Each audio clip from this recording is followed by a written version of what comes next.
Everyone, welcome back to my channel. ये कहानी दो जुड़वा बहनों की है।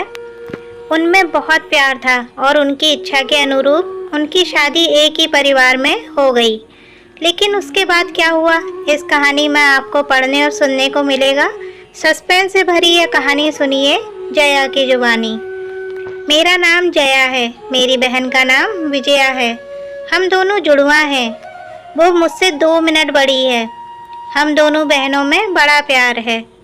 हम दोनों ने सोचा था कि हमारी शादी एक ही घर में हो और एक साथ हो, और नसीब से ऐसा ही हुआ। हम दोनों की शादी एक ही परिवार में हुई। रवि मेरे पति हैं और राहुल मेरी बहन विजया के। रवि और राहुल दोनों चचेरे भाई हैं, पर परिवार एक ही साथ रहता है। पास के घर में ही विजया रहती है। हमारे मिलने में अब कोई प्रॉब्लम नहीं थी। राहुल और रवि हमारे पतियों में भी अच्छी बॉन्डिंग है। घर सिर्फ दीवारों से अलग है। ऐसे हम कहीं भी खाना खाते थे और कहीं भी रहते थे। हम दोनों बहनों की भी यह काफ़ी अच्छा लगा कि चलो कोई बंदिश नहीं है। हमें ऐसा लग रहा था जैसे हमारा सपना सच हो गया है। शादी के पहले मेरे घर वालों को रिश्तेदारों ने थोड़ा बोला था कि दोनों बहनों को एक ही घर में मत भेजो, आपस का प्यार खत्म हो जाएगा। लेकिन मेरी माँ को हम पर और हमें खुद पर भी काफ़ी भरोसा था। हमारे साथ एक के बाद एक सहयोग होते जा रहे थे। शादी के साथ होने के साथ साथ अब हम दोनों एक साथ ही प्रेग्नेंट भी हो गईं। लेकिन सच बताऊं तो यह हमने सही सोचा था। यह बस हो गया। हम दोनों को डिलीवरी डेट भी एक ही दी है। ससुराल और मेरे घर में सभी खुश थे। हम दोनों बहनें एक साथ ही अपने घर गईं, और एक और संयोग हुआ कि हम एक साथ ही अस्पताल भी गए डिलीवरी के लिए। मेरी डिलीवरी में कुछ प्रॉब्लम होने की वजह से ऑपरेशन बहुत ज़रूरी हो गया। कुछ समय के लिए तो मैं होश में रही, लेकिन बाद में मुझे याद नहीं। आँख खुली तो पता चला कि मुझे लड़का हुआ है। फिर मैंने पूछा विजया का, तो पता चला उसे लड़की हुई है। उन दोनों का समय भी एक ही था। हम दोनों बहनें खुश थीं और कुछ समय बाद ही अपने ससुराल वापस आ गईं। अब हम माँ बन गए थे तो ज़्यादातर एक दूसरे के साथ अपने बच्चों को भी संभालते थे। बच्चे जल्दी ही बड़े हो जाते हैं। छोटे बच्चे किस पर गए हैं यह पहले समझ नहीं आता, थोड़े बड़े होने पर ही पता चलता है। करीब 5 साल होते होते जैसे जैसे मेरा बेटा बड़ा हो रहा था, वो ना तो मुझ पर ना अपने पिता रवि जैसा था, बल्कि वो तो मेरी बहन के पति राहुल जैसा लगने लगा था। पहले मुझे लगा कि यह मुझे ही लग रहा है, लेकिन ऐसा बाहर वाले भी कहने लगे थे। वो मेरे साथ जाता तब जो मिलता यही कहता, यह राहुल का है। फिर मैं मना करती, नहीं, यह मेरा और रवि का है। विजया की लड़की बिल्कुल विजया की तरह दिखती थी, लेकिन मेरा बच्चा उसके पति जैसा क्यों लगने लगा, यह बात मुझे समझ नहीं आई। मेरे पति को एक बार मैंने ऐसे ही उनसे मजाक में कहा कि यह तो राहुल जैसा लगने लगा। वो गुस्सा हो गए, कहने लगे, पागल हो, ऐसे कुछ भी मत बोला करो।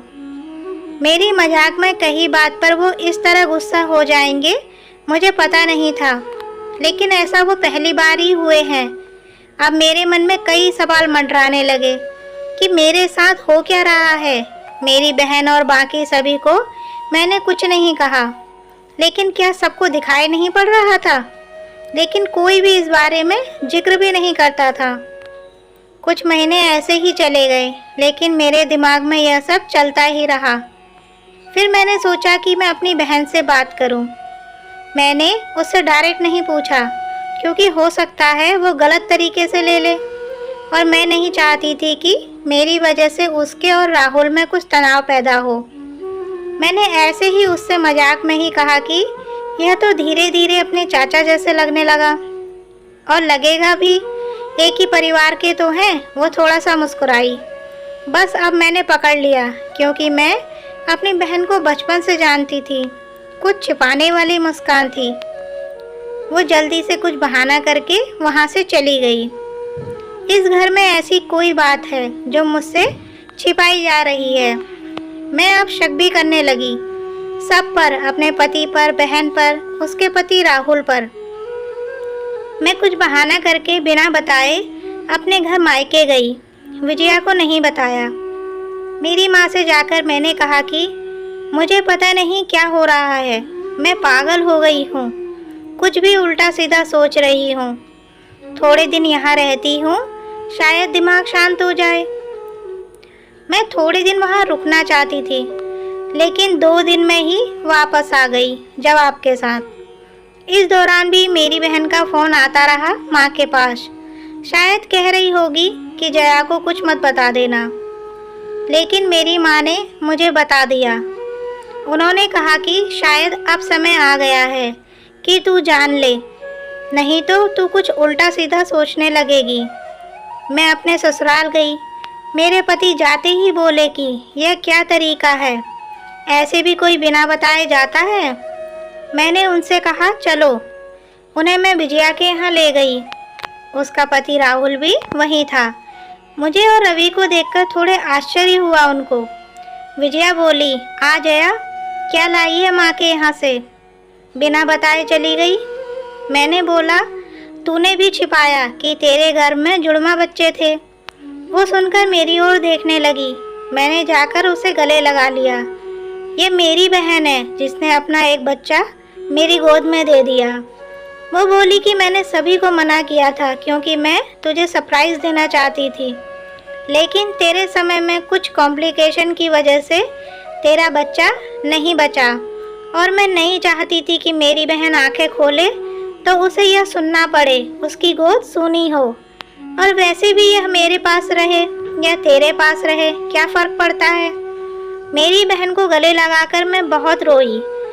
उसकी जगह मैं होती तो शायद नहीं कर पाती, लेकिन उसका दिल तो बहुत बड़ा निकला, साथ ही उसके पति राहुल का। मेरे पति भी मुझे खुश देखना चाहते थे, इसीलिए वो भी चुप रहे। ऐसा परिवार और बहन मिल जाए तो और क्या चाहिए। उसके किए एहसान को मैंने अपने पास ही रखा। उसे बहुत प्यार देने की कोशिश करती हूँ। आपको कहानी कैसी लगी कमेंट करके ज़रूर बताएं। इसी तरह की अच्छी कहानियाँ आप यहाँ पढ़ सुन सकते हैं। मिलते हैं अपनी अगली वीडियो में, तब तक के लिए आप वीडियो को लाइक शेयर करें। Thank you.